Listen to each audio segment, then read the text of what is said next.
Evil Lynx Chap 1. In a valley deep within the remote forest, there lay a small, quaint village with traditional wooden houses that evoked nostalgia for the past. The houses had gracefully curved roofs, small windows, and walls of aged wood, creating a warm and vintage atmosphere. The village path wound through the houses, surrounded by lush greenery and flowers, creating a picturesque scene like a natural painting interwoven with the lives of the residents. Here, people lived by farming and hunting. As night fell under a sky filled with twinkling stars like those in fairy tales, the villagers gathered to share a mysterious story passed down through generations about a terrifying woman with a cat's face. The tale told that on bright moonlit nights, when darkness blanketed the village, this woman would appear. She wore a red dress, her face covered in soft black fur, with deep green eyes that shone like a cat's eyes in the dark. She had a wide mouth and sharp teeth,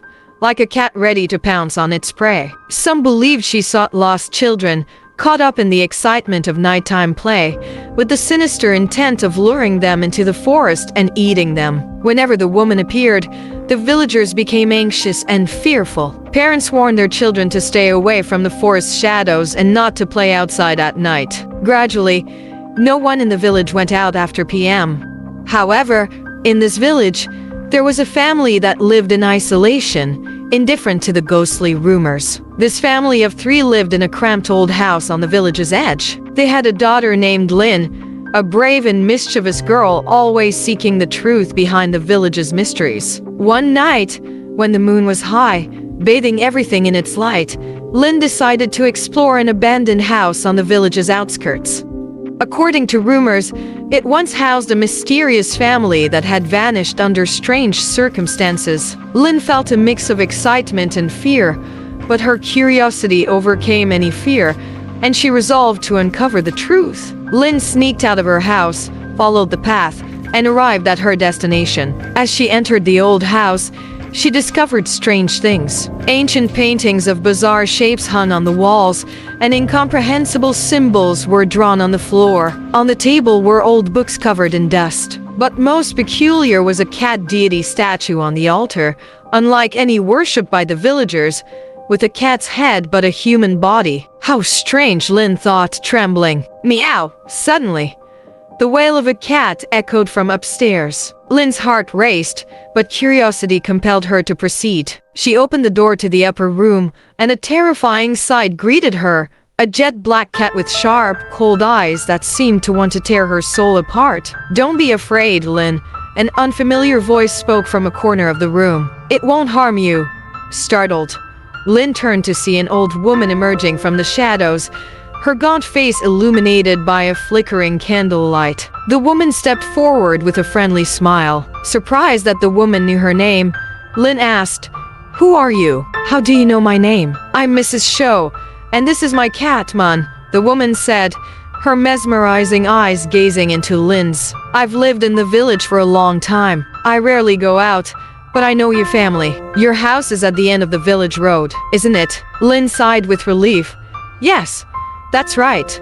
She looked at the cat. "Why does your cat look so scary?" Mrs. Chau smiled and approached, saying, "Mun was abandoned by its previous owner and was teased by village children, so it distrusts strangers." She stroked the cat lovingly. "Mun isn't an ordinary cat, Lynn. It's very intelligent and can understand and control human emotions. This is its special ability."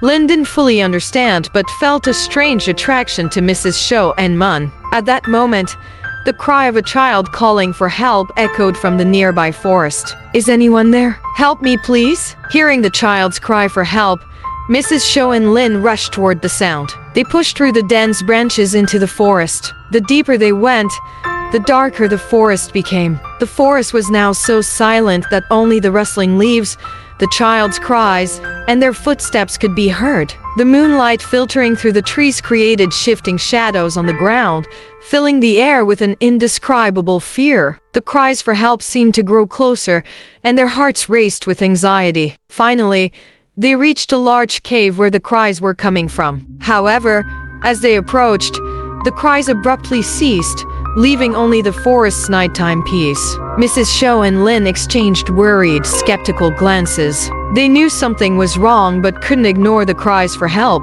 "We should probably check inside the cave," the old woman said, her voice tinged with concern. Lynn nodded in agreement. Together, they stepped into the cave's darkness, unaware of the terrifying fate awaiting them inside. As they entered the cave, the moon was suddenly obscured by clouds, plunging everything into an eerie gloom. Lynn, feeling a surge of fear, wanted to turn back when the old woman spoke.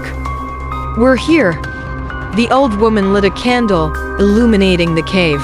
Lynn could finally see clearly. Before her was a large statue of the cat deity. The old woman glanced at her before turning respectfully to the statue, murmuring something. Lynn wanted to speak but found she couldn't move or make a sound. Her fear intensified when she realized Mun had disappeared. Around her were strange puppets with hollow, soulless eyes and grotesque faces, their mouths agape, resembling children. One of them was nodding and saying, "Help me!